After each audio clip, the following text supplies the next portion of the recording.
Magandang umaga po sa ating lahat. Maaari na po tayo upang sambahin purihin ang Diyos buhay. Amen. Hallelujah. Tayo po'y sumayaw at magpuri sa Panginoon dahil ang Diyos ay dakilan sa lahat. Oh,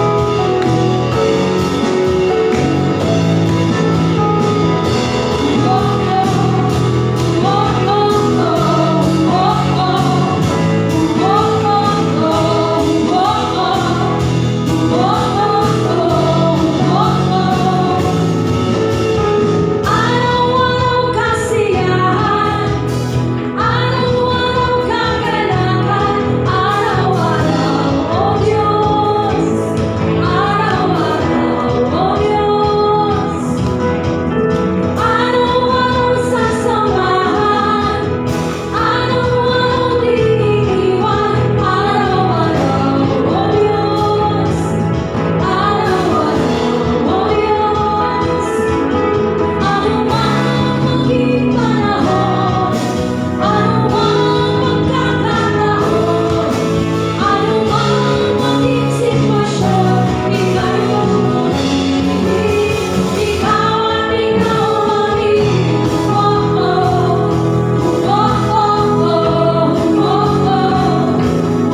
Napakasarap magpuri sa Panginoon. Ating damhin ang kanyang presensya ngayong araw na ito. Yes, God. Yalay natin ang ating buhay para sa Kanya.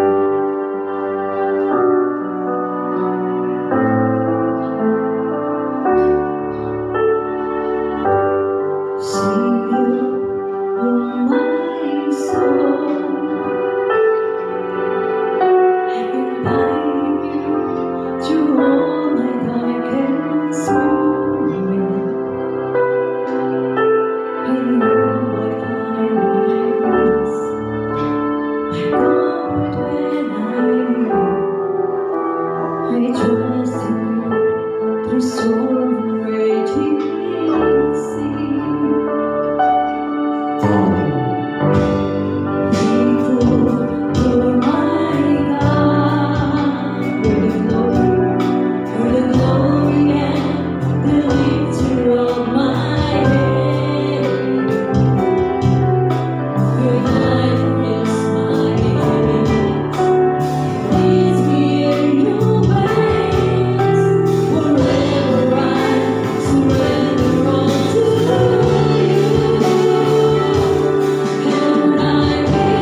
Panginoon.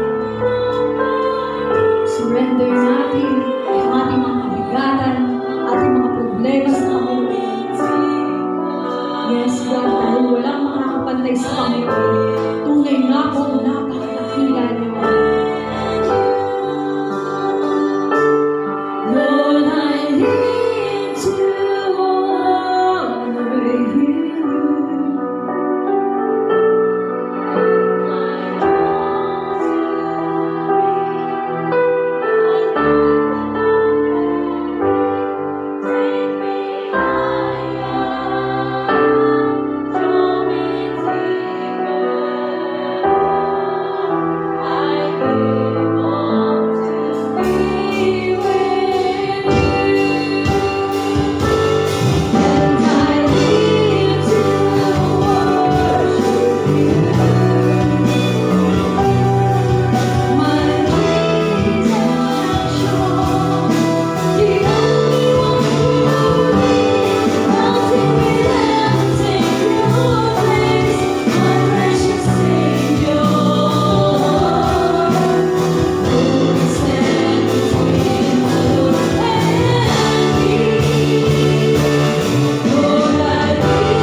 Panginoon.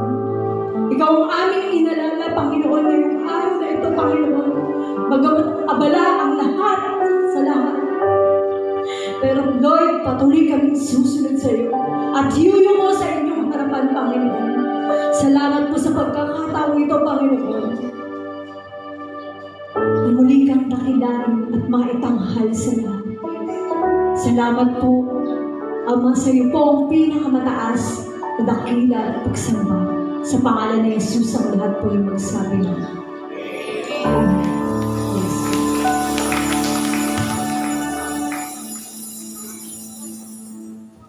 Sa ating pong mga Biblia or Bible app, makibuklat po tayo sa aklat ng mga taga-Roma, Kabanata 12, mga talata 2 hanggang 4, na sinasabi, huwag kayong makiayon sa takbo ng mundong ito.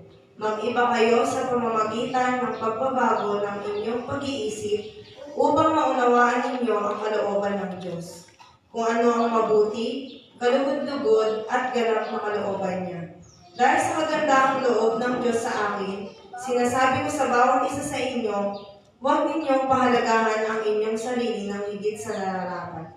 Sa halip, baka isipin ninyong mabuti ang tunay ninyong katayuan ayon sa sukat ng pananampalatayang ipinagkaloob ng Diyos sa bawat isa sa inyo. Kung paano ang katawan ay binubuo ng maraming bahagi at magkakaiba ng gawain ang bawat isa. Purihin ang buhay at banal na pagkapasalamat.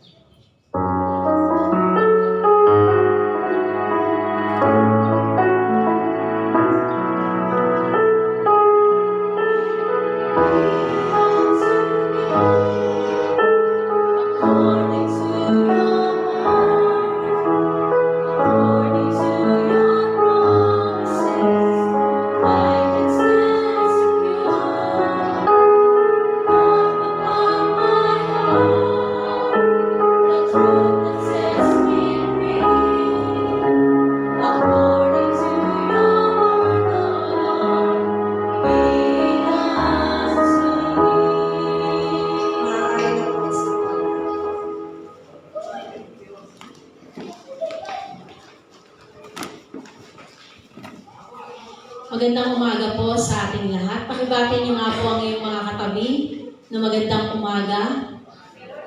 Happy Lord's Day po everyone. Bagamat ko konti ang bilang natin, na-fiesta po yata ang iba. Pero sabi nga, hindi magiging hadlang ang gawa ng sanlibutan para hindi po tayo makapagpatuloy sa Kanya. Amen po ba? So ngayong pong umaga na to, ang pamagat po ng ating topic ngayong umaga ay ang binagong isip at pusong naglilingkod. Sabi po sa binasa kanina ng ating kapatid, dun sa Roma 12:2-4. Ngayon pong umaga, sa ating panahon ngayon, napakadaling magpatangay sa agos. Totoo po yun. Napakadaling magpatangay sa agos. Kung ano ang yun ang susundan. Kahit nga minsan hindi na bagay, sinusunod pa rin. Lalo na sa mga kabataan, kung ano yung makita nilang latest ngayon sa social media, talagang nagpapakadalibhasa sila na ma-eksperto nila yung mga bagay ngayon, di ba? Na minsan, hindi na nila nakikita ano yung magiging resulta sa amin ito. Minsan nakapabayaan ng school kasi na-addict na sa social media, sa mga game, di ba? Napapabayaan ng relasyon sa Panginoon. Na dati, palabas na ng Bible, ngayon wala na. Attendee sa church, wala na. Kasi bakit? Nandun na siya, doon siya nakapokus sa kung saan siya nag-abala. Ganun kadali kunin ng kaaway ang mga hindi nakababad sa presensya ng ating Panginoon. So sabi doon, sunod sa agos, kung ano ang uso sa social media, kung ano ang pananaw ng karamihan, doon tayo sumusunod. Pero ang hamon ni Apostol Pablo sa mga mananampalataya sa Roma at sa atin ngayon ay ibang-iba. Ang tunay na pagsamba ay hindi lamang nagtatapos sa pag-awitan. Totoo po. Ang ginagawa natin ito, pagsamba, parang practice na nga natin ito eh. Kasi sa kabilang buhay, ganito ang gagawin natin sa ating Panginoon. Aawit tayo, sasayaw tayo sa Panginoon. Kaya nga sabi ko sa inyo, yung mga sintonado pa sa pagsaya o yung pagkanta sa Panginoon o yung nahihiya mong magtaas ng Panginoon, ng kamay para sa Panginoon, practicing na natin hanggang nandito tayo. Ibigay na natin yung best natin na pagsamba sa Panginoon. Sabi doon, ang tunay na pagsamba ay hindi lang nagtatapos sa pag-awit natin tuwing linggo. Ang tunay na pagsamba ay nagsisimula sa pagbabago ng ating isip. Sa pagbabago ng isip, at sabi doon, nagre-resulta sa tamang pagkilala sa sarili at sa paglilingkod sa tama. Pag ito po, mapapansin ninyo, no, pag po tayo nagpanibago ng ating kaisipan, hindi lang ng ating karakter, kundi ng kaisipan, makikita nyo yung different kumpara sa gawa ng sanlibutan at kumpara sa nakakilala sa Panginoon. Nagkakaroon tayo ng panibagong karunungan na nagmumula sa Panginoon na nakakapag-desisyon tayo ng tama. Makikita niyo po yung different natin sa kanila. Sila, kung halimbawa sila ang desisyon nila, batuhin mo, sige gantihan mo. Ganun kagad kapag wala ka sa Panginoon, galit ako doon, siyempre ikaw, gantihan mo, sige. Yun kagad ang udyok. Pero tayo, bilang mananampalataya, okay lang yung kapatid, ipag-pray mo ang kaaway mo. Di ba ganon? Makikita niyo po yung different. Tayo, hindi kagad, ang laman ng isip natin ay paghiganti. Kundi ipanalangin natin ang ating mga kaaway. Nung nakakaraan, ganun ang topic namin pag midweek service sa prayer meeting ni Ate Camille. Ipanalangin mo ang iyong kaaway. Huwag natin siyang gantihan o ano. Sabi niya kasi nga, nirenew tayo ng ating Panginoon, ng ating mga kaisipan, hinugasan na niya, pinalitan niya ng panibago. Pinalawak niya ang ating pag-unawa compare sa mga hindi nakakakilala sa Panginoon. Diba? So sabi doon, talakayin natin ang tatlong mahalagang hakbang mula sa Roma 12, 2 hanggang 4 upang mamuhay ng kalugod-lugod sa ating Panginoong Diyos. Una, sabi doon, ang hamon ng pagbabago. The challenge of transformation. Sabi sa talata, huwag kayong makiayon sa takbo ng mundong ito, sa halip, baguhin ninyo ang iyong pag-iisip. Sabi po dun sa verse 2. Sabi dun, huwag makiayon. Do not conform.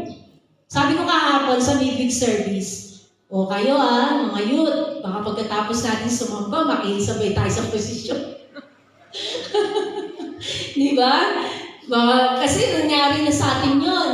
Na pag after service, nakita namin nagpo-prosesyon, di ba? Mga nakasagala. Baka, huwag natin i-conform. Huwag natin bigyan ng kahihingan ng ating Panginoon na pinaglilingkuran natin. Kasi tinanggap na natin siya bilang Diyos sa tagapagligtas. At binigyan na tayo ng renewal na kaisipan. Binago niya na tayo. Binigyan niya tayo ng tamang kaisipan para magdesisyon sa tama. At alam na natin ang katotohanan. Amen po? Yan ang binigay na katotohanan ng Panginoon na hindi natin kailangan na pakiayon sa takbo ng sanlibutan. May nabasa nga ako nung isang araw dahil sobrang traffic sa Lindenpolso dahil sa ginaganap na piyesta. Talagang isang bayan ng traffic. Nung nakipag-meeting kami kay Go, nung nakaraan sa Malolos, grabe, napakatagal ng traffic. Ang tagal namin sa Lindenpolso. Tapos merong tao, may vlogger, minura niya yung lugar lugar na yun. Tapos maraming nagalit sa kanya kasi hindi nga kasi nila alam yung binanggit niya ay isa palang deboto nila. Mga deboto sila noon. Kaya nagalit sila, patrono nila yun. So sabi niya, meron namang isa, baguhin nyo na ang mga nakaugalian nyo. Ganun yung mga ganun. Kaya sabi ko, nakakatuwa, dahil tayong mga nakakilala sa ating Panginoon, ay inalis niya na tayo sa sitwasyon na gano'n. Dati ako po, aminado ako, talagang nakikiposisyon ako, sumasayaw talaga. Diba? Talagang sumasayaw kami. Pero salamat sa Panginoon, dahil yung maling kaugalian na yun, ay inalis na niya sa amin.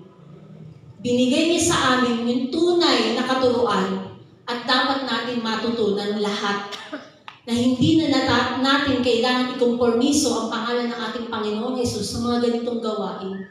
Hindi na tayo bilong sa kanila.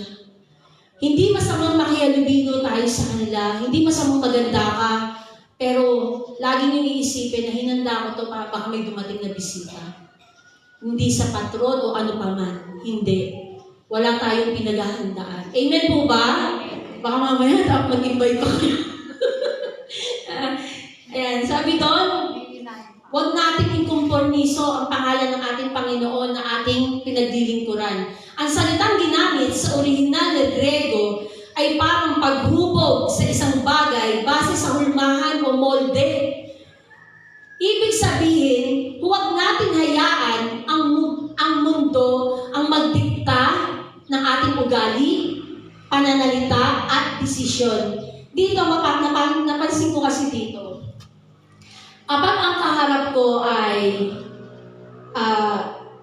maingay, o kaya yung palamura, manginginom, basta yung mga salitang makamundo, minsan natatangay tayo niyan. Alam niyo ako, kay James, sa totoo lang, dahil nga college siya, may mga nakakahulubilo siya. Nasanay ako mula grade 7 to grade 12, ang barkada niya is mga Christian din naman. Kaya kampante ko na yung mga kasama niya is maaayos. Hindi siya tatangayin sa mga, pero nung tumungtong siya ng college, iba na. Magkakaroon siya ng mga kasama, ng mga hindi mananampalataya, may mga bisyo, nakikita ko naman, nagbe-vape, ganyan.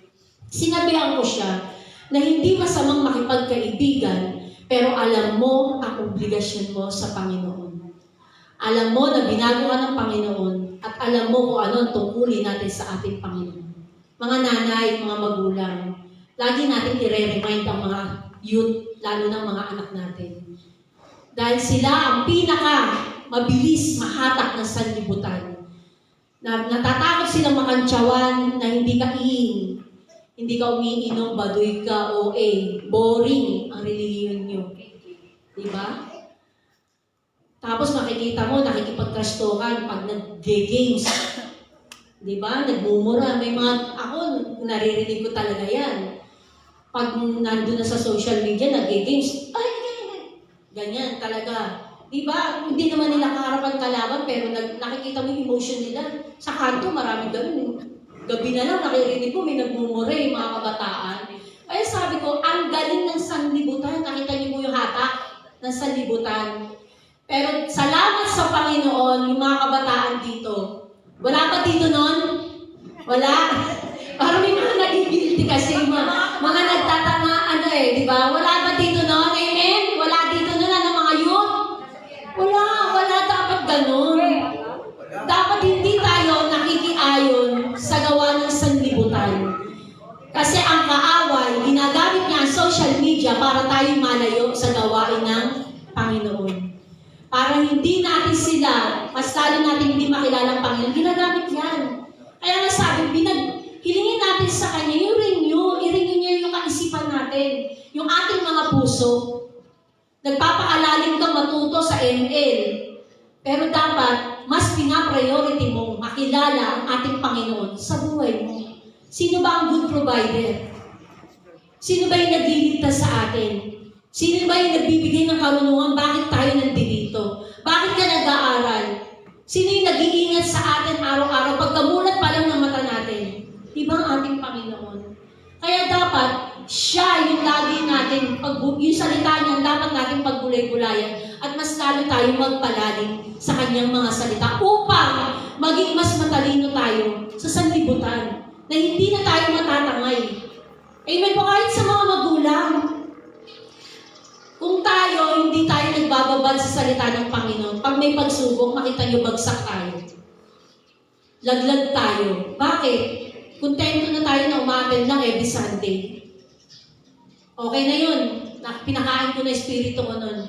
Pagdating sa bahay, abala na. Hindi man lang mahukulat ang Bible. Hindi man lang nakakapagbasa ng Bible. Kaya pag may pagsubok, nag-away sila mag-asawa, o walang pera, o may nagkasakit, nakita niyo yung kabalisahan. Diba? napaka-useless din na umaatin siya kasi walang pumapasok. Walang pumapasok. Sabi nga kung ang katawan lupa natin, pinakakain natin ng Jollibee, pinagbabitamins natin, pinakakain natin ng mga sanggyu, o kung ano pa man. Sana yung espiritu din natin, pinakakain din natin ng salita ng ating Panginoon. Amen po ba? So sabi doon, pananalita at desisyon. Huwag tayong maging kameleon na nag-iiba ng kulay base sa kapaligiran. Nakakita na po ba kayo ng kameleon? Yung pong pag dumikit sa isang puno, nagiging katulad niya yun. Ano bang tawag doon? Nyango, ganon. Diba? Hindi, kameleon talaga. Kameleon talaga siya. I-research niyo siya, kameleon talaga. Kaya pag siya dumikit na ganyan sa puno, yumakap, kamukha niya na yun. Nagiging kulay green. Ganun po ba tayo? Nako-confirm ba natin ang pangalan ng ating Panginoon? Pag nasa sanlibutan tayo, katulad din nila tayo. Pananalita natin, gawa natin, isip natin, ganun din po ba? Nakikiayon po ba rin tayo sa sanlibutan kung ano ang in? Amen po? Sana sa JRM walang ganun, ano? Walang ganun. Tapos sabi doon, baguhin ang pag-iisip, be transformed. Ang salitang ginamit dito ay metamorphosis, tulad ng pagbabago ng uod o caterpillar, patungong paru-paro o butterfly. Ito ay hindi lamang pagpapaganda sa labas, kundi pagbabago mula sa loob. Aanin natin ang ganda panlabas kung ang kalooban naman ay pangit. Diba? Maganda kasi yung beauty and brain and in and out, maganda tayo. Hindi yung maganda ka lang sa labas, pero pagdating sa loob, diba? Nakita niyo po ba yung, sino na ba nakakita ng, pag nanonood ako sa science, yung pupa, unti-unti, di ba yung transformation niya, ang galing. Yung, noon, pinipiga ko pa yun yung bata ako kasi hindi ko naman alam na magiging butterfly yun. Pinipiga ko yun talaga noon. Kasi hindi ko alam kung, kasi para lang siyang, yung ng gagamba, lambat, ano yun? Yung sapot. Kaya pinipiga ko, curious ako. Hindi ko alam, nung nag-aaral na ako, doon ko nalaman, na paro-paro pala yun. Nasama ko. Pinapatay ko siya, kasi lagi meron yun sa puno, diba? Kaya, sana ganun daw tayo. Bilang binago ng ating Panginoon, hindi lang nakikita sa ating panlabas yung kagandahan, kailangan nakikitaan din tayo hanggang sa loob ng ating kalooban. Sabi doon, ito ay hindi lamang pagpapaganda sa labas, kundi pagbabago mula sa loob at sa labas. Paano ito nangyari? Nangyayari ito sa pamamagitan ng pagbababad sa salita ng Diyos. Ito, gaya ng binanggit ko po kanina. Kung puro balita at chismis ang laman ng isip, takot, inggit ang magiging bunga. Kung salita ng Diyos ang laman, pananampalataya at pag-ibig ang magiging bunga. Nakita niyo po? Kapag tayo ay, Jesus name. Diba? Huwag po tayo mag-focus doon. Focus po tayo sa salita ng Panginoon. Sabi doon, nakita niyo po, kapag daw tayo ang kaisipan natin, yung puso natin ay laman chismis, balita, ang puro balita, ano pa, tapos puro galit, inggit, anong mangyayari daw po? Wala. Wala po. Hihina po ang ating mga pananampalataya. Pero, kapag ang laman ng ating puso, ang ating bibig, ang ating isip, ang laman nito ay purong pananampalataya, alam niyo po, ang may bibigay natin sa mga nakapaligid sa atin, encourage, pagpapalakas, palakasan. Hindi yung pag chinismisan ka, gagatungan mo pa, ay oo, tama ka. Ganun talaga yun eh. Ako sa'yo, hindi ko kasasamahan yun. Diba? Pero tayo, bilang binago ng ating Panginoon, bilang binago ang ating kaisipan, magiging matalino tayo. Baka yung kapatid natin na to ay naghahanap ng tulong o kapayapaan, mas mainam na i-advise natin sila ng Word of God. Hindi yung gagatungan pa natin. Kasi nga, nagpabago na tayo sa atin. Tapos na, dumaan na. Okay. Sabi doon, hindi tayo pwedeng mamuhay bilang Kristiyano gamit ang kaisipan ng mundo. Kailangan nating palitan ang ating mindset ng katotohanan na nagmumula sa ating Panginoon. Sabi sa number 2, ang resulta. Pagkaunawa sa kalooban ng Diyos. Sabi sa talata, upang maunawaan ninyo ang kalooban ng Diyos kung ano ang mabuti, kalugod-lugod, at ganap. Maraming nagtatanong, ano ba ang kalooban ng Diyos sa buhay ko? Yan, si Oday. Tinatanong ni Oday yan. Si Ate Aida, nabanggit niya rin yun kahapon. Hinihintay niya kung ano ang magiging kalooban o linya ng Panginoon para sa kanya. Si Oday, ganyan din. Naghihintay siya ng mga senyales, baka ibang senyales na ibigay sa kanya. Pag puro senyales ang hinihintay niya. Diba? Gusto yata masukpan. Gusto ba yata, ano pa bang gusto mong senyales? Diba? Baka magulat na lang tayo, diba? Baka huli na ang lahat. Kakaantay mo ng senyales, eh hindi natin alam, hindi na tayo magising. Kakaantay mo ng senyales. Diba? Dahil kailangan sabi nga doon, maraming nagtatanong ganun sa bagay, ganun din naman tayo, yung mga nagsisimula. Lord, ano ba yung purpose ng buhay ko? Ano ba ang tungkulin ko? Ano ba yung gusto mong mangyari sa buhay ko? Laging ganun naman talagang tinatanong. Lalo na yung mga baguhan. Lord, dito ba ako? Sa dancer ba ako? Eh, kaliwete yung paa ko, hindi ako marunong. Eh, yung boses ko, garangal, paano ko kakanta? Diba? Pero gusto ko kumanta. Ako nga, lakas lang na. Diba? Pero si Camille, dahil sa benefits, kaya yan na namodus ko siya, diba? Pero sabi doon, ano ba ang kalooban ng Diyos sa buhay ko? Sinasabi dito ni Pablo na ang susi ng pagkaalam ng God's will ay pagkakaroon ng renew mind. Nakita niyo po na makikita natin ang kalooban ng ating Panginoon sa pagbabago ng ating kaisipan. Kasi sabi ko nga, tayo mga Kristiyano, mas pinalawak na ang isip natin ng ating Panginoon. Tanungin ninyo ang mga may pinag-aralan dyan, mga educated, kung ano ang laman ng Biblia. Magbigay kayo sa kanila, hindi nila mauunawaan. Bakit? Kasi wala sa kanila ang banal na Espiritu Santo na gumagabay sa ating mga kumilala sa ating Panginoon. Diba? Yun ang different natin sa kanila. Yung karunungan na ipinagkaloob sa atin ng Panginoon. Binago niya ang ating kaisipan. Binigyan niya tayo ng karunungan na nagmumula sa Kanya. Kaya dapat marunong din tayong magdesisyon ng tama sa ating mga sarili. Na hindi na natin kailangan makiayon sa sanlibutan na ito. Amen po? Yun ang magiging natin sa kanila. Agwat natin sa kanila. Tayo, nakakausap natin ng Panginoon sa pamamagitan ng Kanyang mga salita. Pero tanungin nyo, ang mga matataas na nasa posisyon kung nalalaman nila ang nakasaad sa Biblia. Hindi.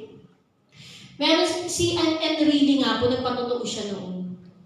Siya, lahat ng Bible doon, lahat ng encyclopedia, nabasa niya. Binasa na niya. Lahat yun naunawaan niya. Pero ang Biblia, doon siya namangha sa ating Panginoon. Hindi niya maunawaan ang naman ng Biblia. Amen po? Nakita niyo po? Pag wala ang banal na Espiritu sa ating mga puso, sa ating isip, o hindi tayo sinasamahan ng Espiritu Santo, hindi mangungusap sa atin ng Panginoon. Hindi natin mauunawaan ang Kanyang mga salita. Na baka nangungusap na sa iyo ang Panginoon, pero dahil hindi mo siya inaanyayahan na sumama sa iyo o maghari sa buhay mo o sa iyong kaisipan, hindi natin mauunawaan ang sinasabi ng ating Panginoon. Yun ang kaibahan natin. Karunungan na nagmumula sa Panginoon. Amen po? Napakaswerte natin. Palakpakan nga natin yung ating Panginoon. Salamat sa karunungan na ibinigay mo po sa amin, Lord. Dahil sa pamamagitan ng karunungan na yun, nararanasan namin na kinakausap mo kami sa pamamagitan ng iyong salita. Napakaswerte natin ng bawat isa sa atin. Amen po, sabi doon, nirenew niya tayo, binago niya ang ating kaisipan. Kaya niya binago upang makapag-desisyon tayo. Nakita niyo po sa Genesis pa lang, nilikha niya tayo na hindi robot. Nilikha niya tayo na meron sariling kaisipan upang magpasya ng tama at mali. Kasi dalawang puno yun eh. Isang pagkaalam ng mabuti at masama at isang buhay na walang hanggan. Pero anong ginawa ng tao? Pumili, di ba? Anong pinili? Di ba? Yung sa kasalanan. Bagamat nakakilala sila sa Panginoon, pero mabilis pa rin silang natangay ng ating mga kaaway. So tayo, kung hindi tayo magbababad sa presensya ng ating Panginoon, ganun din ang mangyayari sa atin. Matatangay at matatangay tayo. Kami nga ginagamit na kami, pero minsan, nasusubok pa rin ang pananampalataya namin. Diba? Pero kaya madalas nagtatakas sila, hindi ako lumalabas. Ayoko lumabas, nagkakasala lang ako. Lalo na kung mahina ka sa pananampalataya, magkakasala ka talaga. Sa pananalita pa lang, may makita ka lang yung mata mo, kasalanan na. Diba? May marinig ka lang, kasalanan na kagad. Kaya mas pinipili ko na huwag na lang ng mga kapitbahay.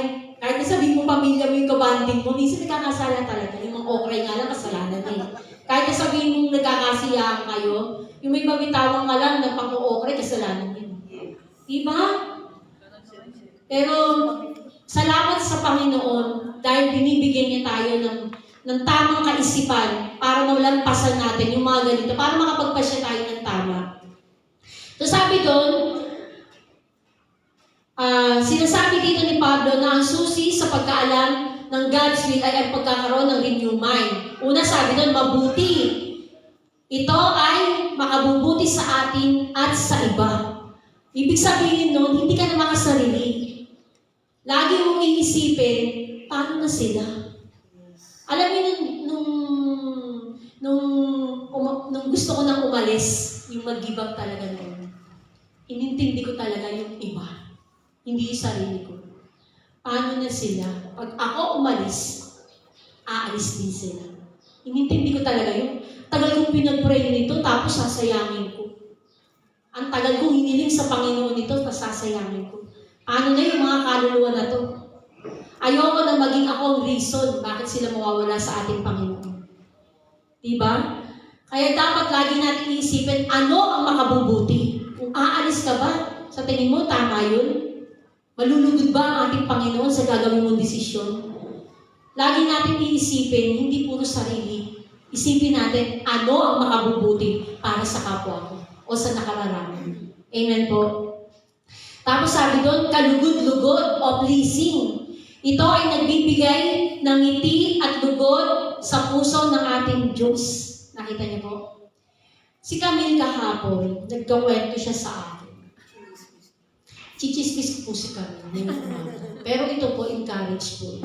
Na-bless po ako. Hindi lang halata. Pero na-bless ako sa sinabi niya.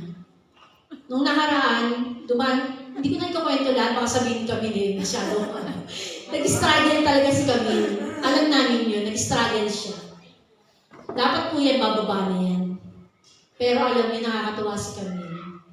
Sabi niya, hindi ako aalis dito dahil dito ako tinawag ng ating Panginoon. Nakita niyo? Yun ang sinabi niya. Hindi ako aalis dito dahil dito ako tinawag ng Panginoon. Dito ako ginamit ng Panginoon. Compare nga naman sa buhay niya, bakit niya babalikan yung magulong buhay?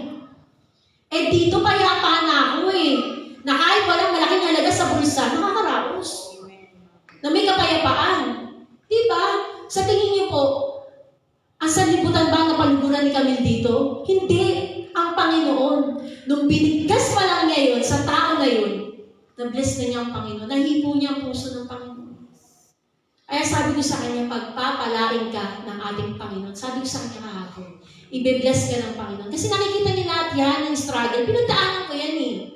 Pero ngayon, kahit umalis ako walang paalam, wala nang pakialam eh, di ba? Kasi tanggap na niya. Alam na niya. Kung si Camille, sabi sa kanya, sa office siya nagtatrabaho. Ako, alam niya, dito ako. Leader ako. Di ba? Ganun yun. Pinagdadaanan natin lahat yan, pero malalampasan natin yan. Lagi lang mananalangin, lagi magbababad sa ating Panginoon. At lagi natin i-please ang Panginoon sa lahat ng ating ginagawang desisyon. Malulugod ba ang Panginoon sa ginagawa ko nito? Nagmumura ako, malulugod ba sa akin ng Panginoon? Nagsisinungaling ako, malulugod ba sa akin ng Panginoon? Na-priority ko ang pag-ML o paglalaro ng yung mga parang passing, yung Roblox.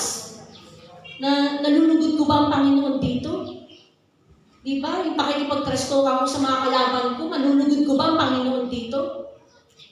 Hindi. Masasaktan mo ang Panginoon. Sabi ko nga sa isang youth, huwag kang magtaka kung isang araw bababa yung grades mo o babagsak ka. Kasi mas priority mo ang mga ganyang sistema. Dapat nagre-review ka. Pero inuuna mo game. Kaya huwag kang magtataka kung ikaw mismo ang magbe-benefits ng ginagawa mong kapabayaan. Amen po? Si Job nga lahat tayo example. Mamaya ko dito yung example. Si Job nga di ba? Ano yan? Nagtatrabaho yan sa Manila. Pero ngayon, sinasabi niya, babalik ako sa paglilingkod sa Panginoon. Natakot na siya. Muntik na talaga siya. Twice na yun. Kung makikita natin si Job nun, grabe. Grabe talaga. Sabi nga niya, muntik pa siya masagasaan talaga ng truck kung tumayo pa siya. Mahagip na siya. Kasi si delivery rider siya. Diba? Second life. Pero ngayon, nandito pa rin siya. Although minsan, hindi natin siya nakikita rito dahil talagang minsan, talagang yung schedule niya. So sabi doon, kailangan maging kalugod-lugod tayo. Lagi natin iisipin, masasaktan ko yung Panginoon, hindi pwedeng ganito. Lagi natin i-please yung Panginoon. Kahit sa mga sinasabi natin, kailangan iisipin mo, masasaktan ko si Lord. Sorry Lord, di ba? Tapos sabi doon, ganap o perfect. Ang plano ng Diyos ay walang kulang at akmang-akma para sa atin. Nakita niyo, ang ganda ng plano ng Panginoon. Sabi nga, yung iba kasi nag-aapura. Hindi na nila hinihintay yung plano ng Panginoon. Apura. Sabi nga ni Camille, nagpe-pray siya na huwag sana siyang ma-attempt yung mangutang sa ganoon, sa talete. Siyempre, di ba? Pero hintayin natin kung ano yung plano ng Panginoon. Baka kaya hindi ka pinayagan ng Panginoon na mangyari yun. Kasi alam niya na mas lalo kang mahihirapan. Hintayin natin kung ano yung kalooban ng ating Panginoon sa buhay natin. Amen po? Kung halimbawa, ikaw, nahihirapan ka sa buhay mo, nasasaktan ka, hintayin natin, ano ba talaga yung plano sa akin ng Panginoon? Napapagod na ako, nahihirapan na ako, wala akong hanap buhay. Hintayin natin. Mag-pray ka lang. Ipag-pray mo sa Panginoon, ibabad mo sa presensya ng Panginoon yung panalangin natin. Lahat naman yan, puro ganap at ikabubuti yung plano sa atin ng Panginoon. Hindi tayo ipapahamak ng ating Panginoon. Amen po? Tapos sabi po sa number 3, ang tamang pagtingin sa sarili. Sober self-assessment. Sabi sa talata, huwag kayong mag-isip ng higit sa nararapat tungkol sa iyong sarili, kundi mag-isip kayo ng may kahinahunan. Ito ang tinatawag na sober judgment o malinaw na panghuhusga. Ang taong lasing ay walang tamang tansya sa layo o panganib. Ang taong lasing sa sariling kayabangan ay hindi rin nakakakita ng katotohanan. Ang taong lasing ganun talaga. Hindi nila nakikita yung layo. Ibig sabihin, kapag kasi lasing mayabang malalakas ang loob. Diba? Naaalala ko, si Gay naman ngayon nagkukwento. Kasi alam niyo po, si Gay noon, lasing na lasing siya. Tapos first time niya na share ko lang po sa inyo, first time niya na uminom po talaga ng MP. First time niya po yun. Tapos, ang pangit po na naging resulta sa kanya. Alam niyo po ginawa niya, hindi ko po alam yung nangyayari, na pinagbubuntis ko pa lang po si James. Alam niyo po ginawa niya, dumaan po yung sasakyan po ng isa sa pinakamayaman sa lugar namin. Yung may-ari ng mga fish pen doon. Sinipa niya po. Talagang yung paa niya, bumakat doon sa mamahalin sasakyan. Eh, hindi ko alam. Ang nagsabi sa akin, yung mga tao sa labas, si Guy, pauwiin mo, ganyan. Bakit? Labas ako, tinawag ko. Pag uwi naman sa bahay, ako naman yung hinarap. Tumahimik kami, ganyan. Talagang iba yung naging dating sa kanya. Alam niyo po naging bunga nun? Pag nung pati kapatid niya, sinagot niya talaga noon. Kaya sabi ko, yun ang nadadala ng alak, yung kalasingan, mayabang, malakas ang loob.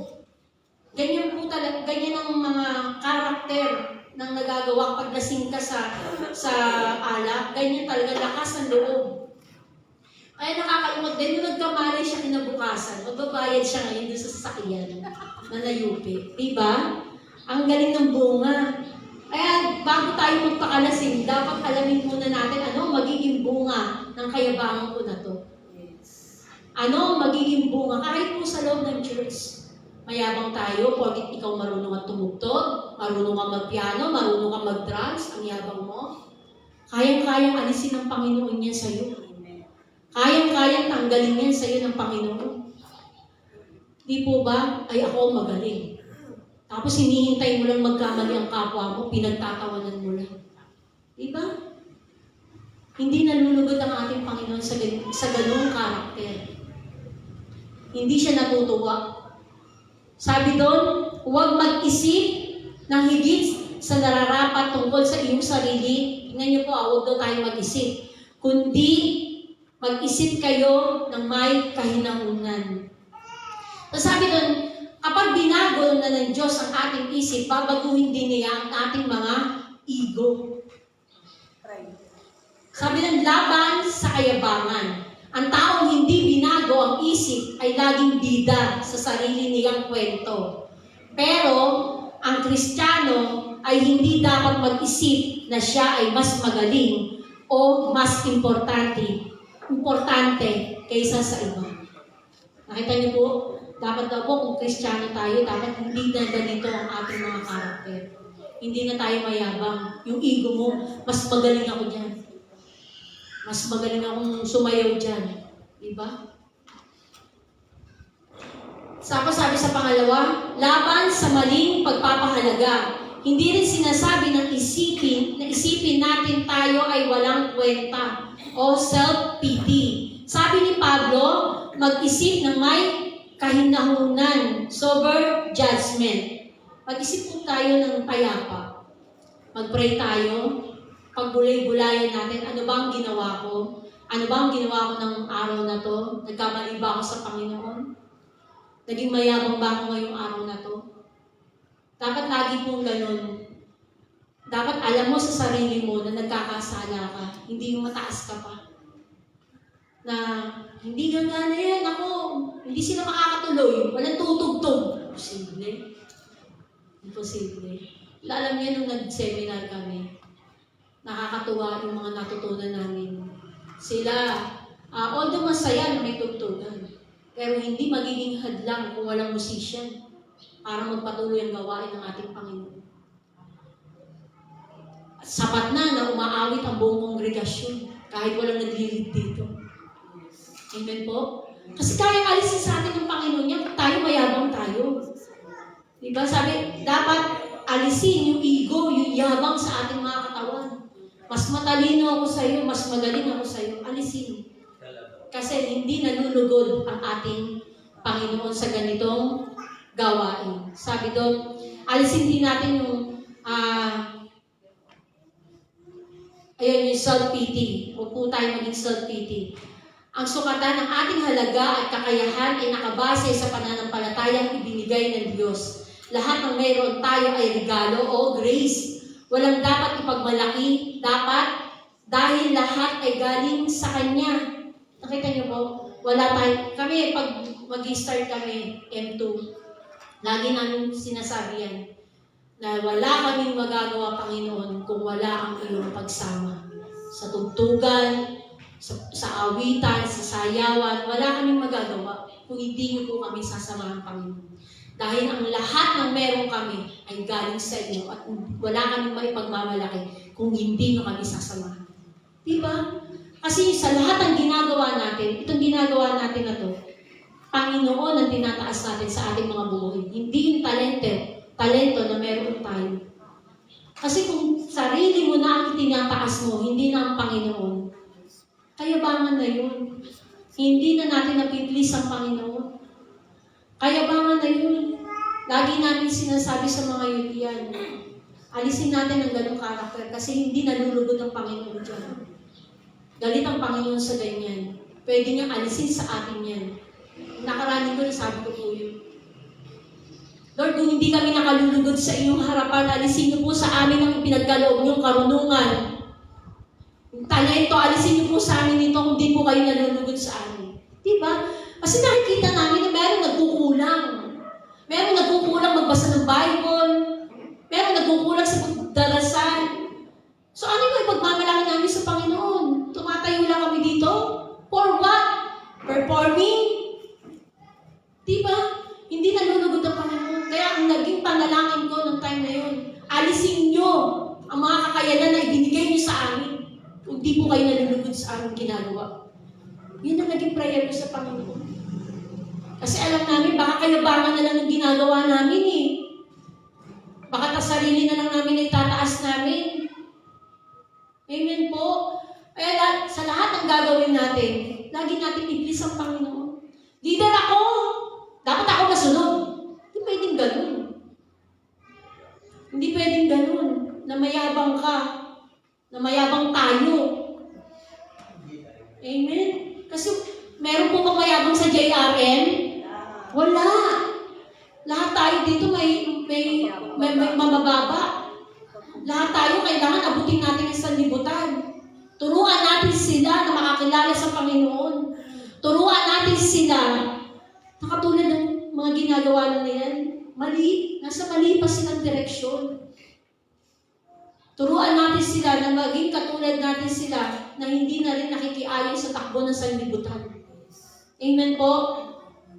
Sabi doon, ang tunay na kabanalan ay nagbubunga ng pagpapakumbaba. Alam natin kung sino tayo, mga makasalanang iniligtas ng biyaya at binigyan ng kakayahan para maglingkod, hindi para magyabang. Nakita niyo po yung mensahe. Binigyan tayo ng kakayahan, hindi para ipagyabang. Binigyan tayo ng karunungan, hindi para ipagyabang. Binigyan tayo ng talento, hindi para ipagyabang. Amen to? Binigyan tayo ng authority, hindi para ipagyabang. Amen po? So sabi doon sa number 4, ang kaisahan ng pagkakaiba-iba, unity in diversity. Sabi sa talata, sapagkat kung paano ang ating katawan ay may maraming bahagi at ang bawat bahagi ay may kanya-kanyang gawain. Dito po, inano ni Pablo yung parte ng ating mga katawan. Hinalimbawa niya dito.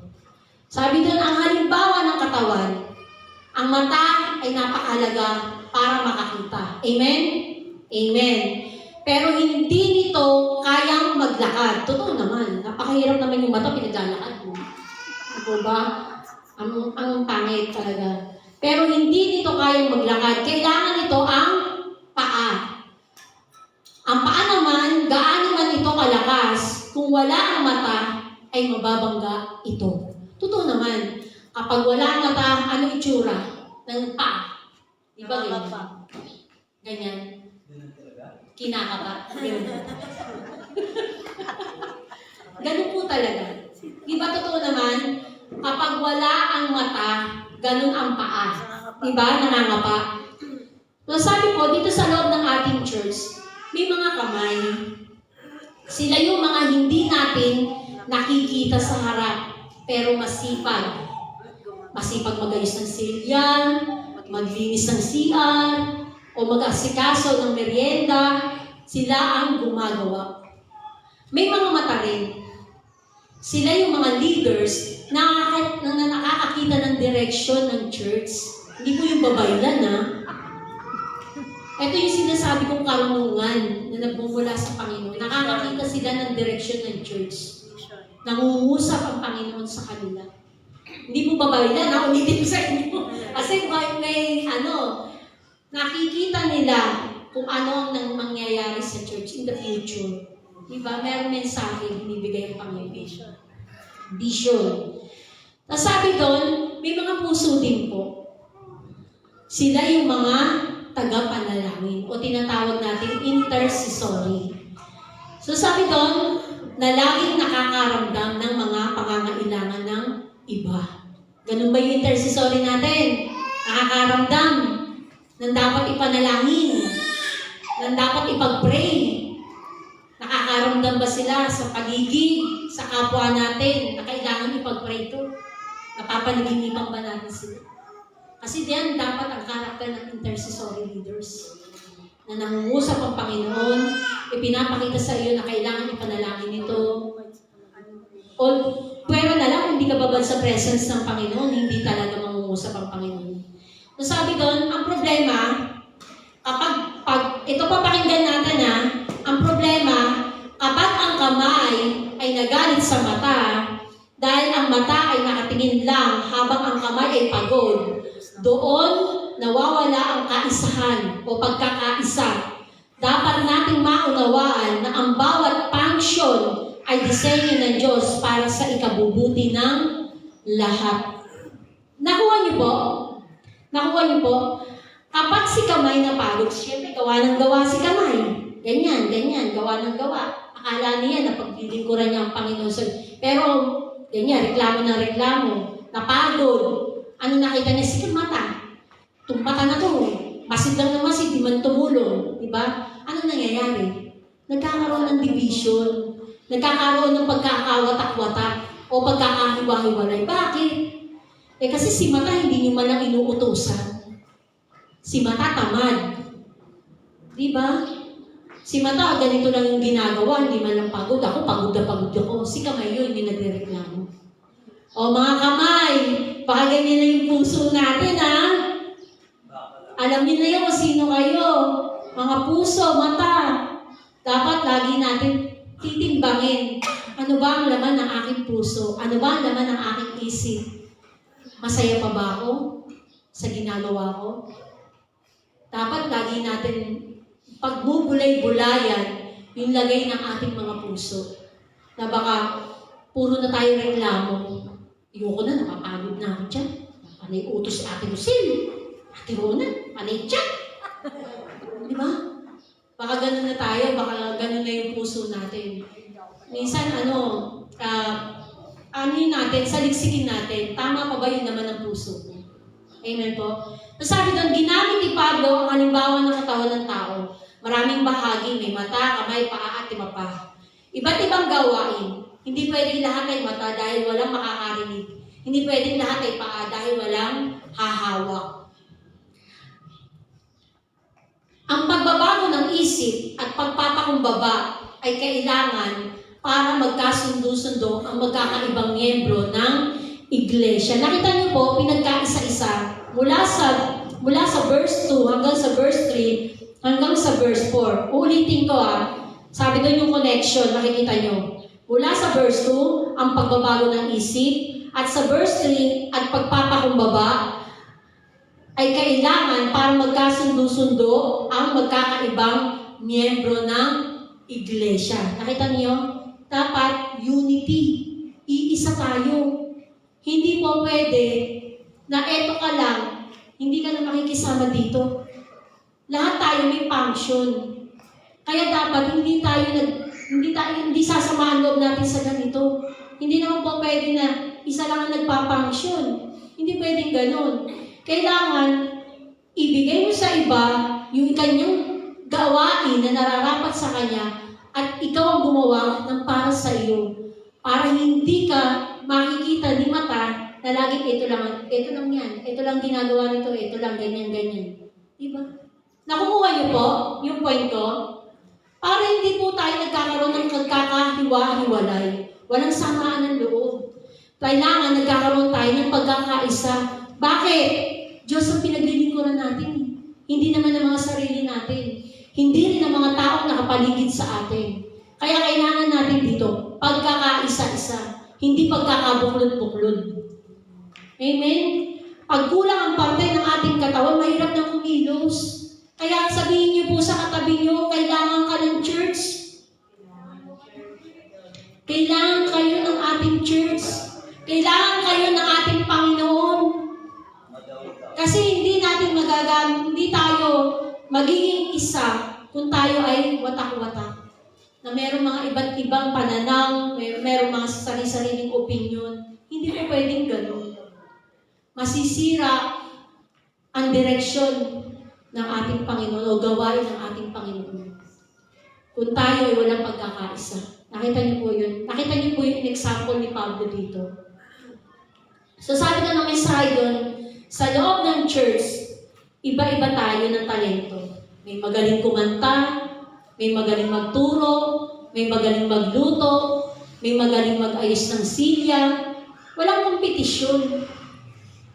Ang tagumpay ay isa. Tagumpay ng lahat dahil iisa lang ang katawan ni Kristo. Dahil siya ang pinaglilingkuran natin. Sino yung napaglingkuran natin dito na itaas natin? Ang ating Panginoon. Kaya siya ang tagumpay. Pinagtagumpay niya tayo sa kabila ng mga struggle na yun, siya ang naitaas natin sa ating mga buhay. Hindi ang mga sarili natin. Sabi doon, sa katawan ni Kristo, ang iyong gift o regalo ay para sa serbisyo, hindi para sa status o katanyagan. Lagi niyong iisipin yan, yung may mga talento dyan. Ibinigay sa inyo yan, hindi para matanyag ka lang o tumaas ka sa iyong posisyon. Ibinigay sa iyo ng Panginoon niya para gamitin mo sa tamang direksyon. Amen. Kung marunong ka kumanta, ipagamit mo. Kung marunong ka sumayaw, ipagamit mo sa Panginoon. Teacher ka, magturo ka ng mga kabataan. Leader ka, di ba? Huwag natin bulungin yan. Baka isang araw hindi na tayo magising. Sayang naman. Akahintay natin ng, Lord, ano ba yung senyales? Diba? Baka nakapikit na tayo sa kung mula makita yung senyales sa sinasabi mo. Diba? Huwag na natin hintayin po yun. Gumising na po tayo. Sasabi ko doon sa pangwakas, mga kapatid, ang hamon sa ating ngayong linggo ay malinaw. Una, baguhin ang isip, huwag gayahin ang mundo. Pangalawa, magpakumbaba, kilalanin na ang lahat ng kakayahan ay galing sa Diyos. Pangatlo, makiisa, gamitin ang iyong bahagi para sa ikalalakas ng katawan ni Kristo. Huwag nating hayaang manatili tayo sa dati. Hayaan natin baguhin tayo ng salita ng Diyos upang maging mabubuting bahagi ng kanyang iglesia. Amen po ba? Amen. Sige po. Manalangin tayo sa Panginoon. Panginoon, salamat sa iyong salita. Patawarin mo kami kung madalas kaming nakikiayon sa takbo ng mundo. Baguhin mo ang aming isipan. Turuan mo kaming maging mapagkumbaba at gamitin ang mga talento para sa ikalalakas ng iyong iglesia at hindi para sa sarili naming kapurihan. Sa pangalan ni Jesus. Amen. Nangiyaan ko po ang lahat na tumayo. Hallelujah. Umawit po tayo sa Panginoon. Hilingin natin, itong awit na to, gawin natin panalangin para sa ating Panginoon sa umaga na po. Hallelujah, Jesus. Lord, turuan niyo po bawat isa na makasunod sa iyong kalooban, O God. Hallelujah. Hallelujah, Jesus. Baguhin niyo po, Lord, ang aming mga puso't isipan. Hallelujah.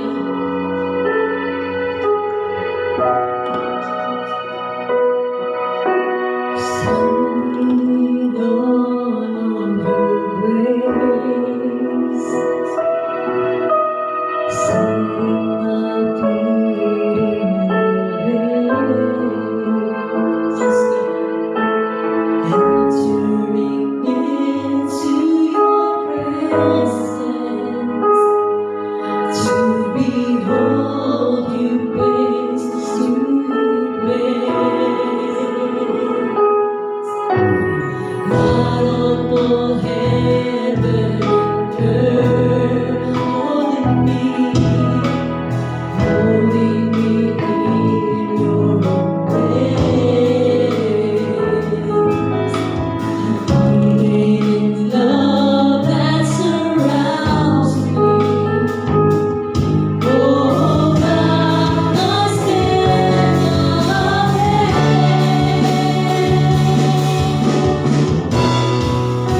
sa iyo, Panginoon.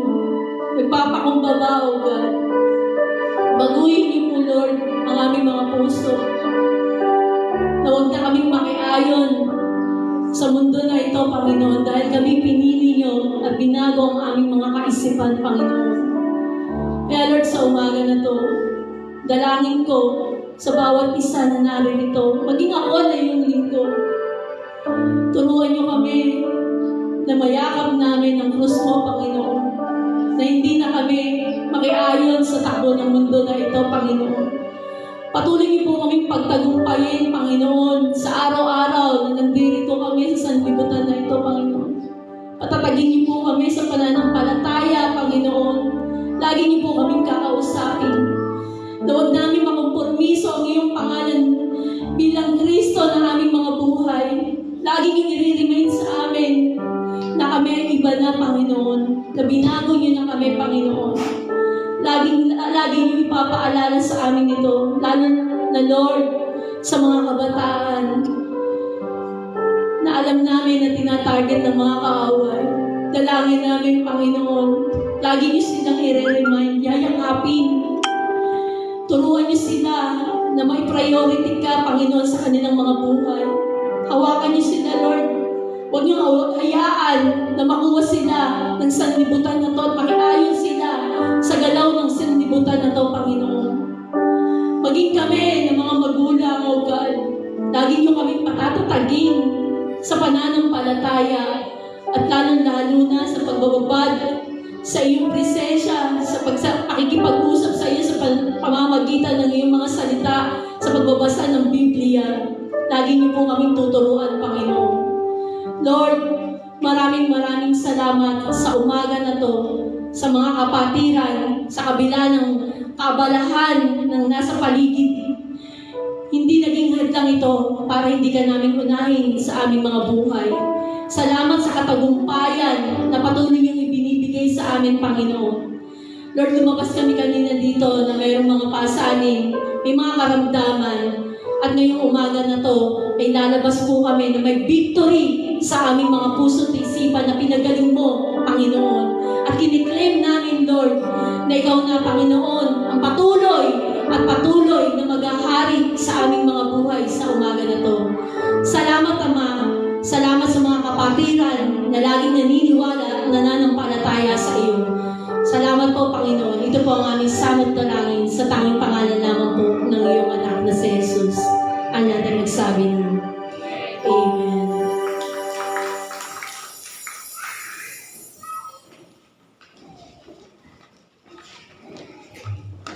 Ngayon po, nagdako na po tayo sa gawain ng pagbibigay. Sabi po sa ikalawang Korinto, verse 7, ang bawat isa ay magbigay ayon sa pinasya ng kanyang puso, hindi mabigat sa loob o dahil sa napipilitan lamang, sapagkat iniibig ng Diyos ang nagbibigay ng masaya. Tayo po yung yumuko at manalangin. Panginoon, aming mga pangyayari sa lahat, salamat po, Panginoon, sa biyaya na ibinibigay mo sa amin, Panginoon. Habang kami nga po, Panginoon, ay nagbibigay, ay tanggapin mo po ito, Panginoon. Tanggapin mo po ito ayon sa pasya ng aming mga puso, Panginoon. Pagpalain mo po, Panginoon, yung mga nagbibigay. At ganoon din po, Panginoon, sa mga hindi pa makapagbibigay. Kayo po, Panginoon, ang siyang magbigay sa kanila ng pagpapala. Tulungan po kami, Panginoon, na magtiwala sa inyo ng buong puso at sa araw-araw. Panginoon, ito po ang aming samang dalangin sa pangalan ni Jesus. Amen.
Sige po, dumako na po tayo sa ating closing prayer. Pwede po ba tayong tumayo lahat? Nawala na.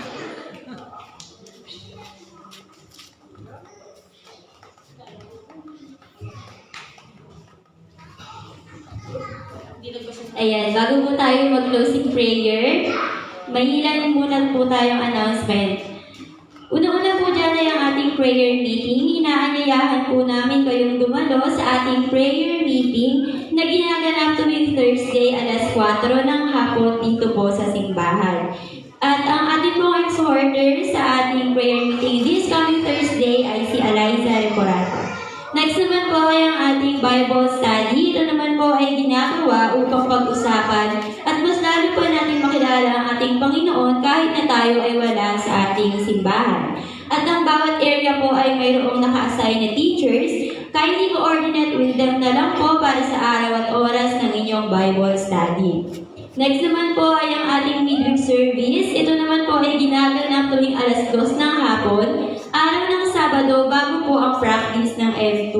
Ito po ay para sa lahat. Hindi lang po ito para sa mga leaders, kaya kung may oras po kayo, ay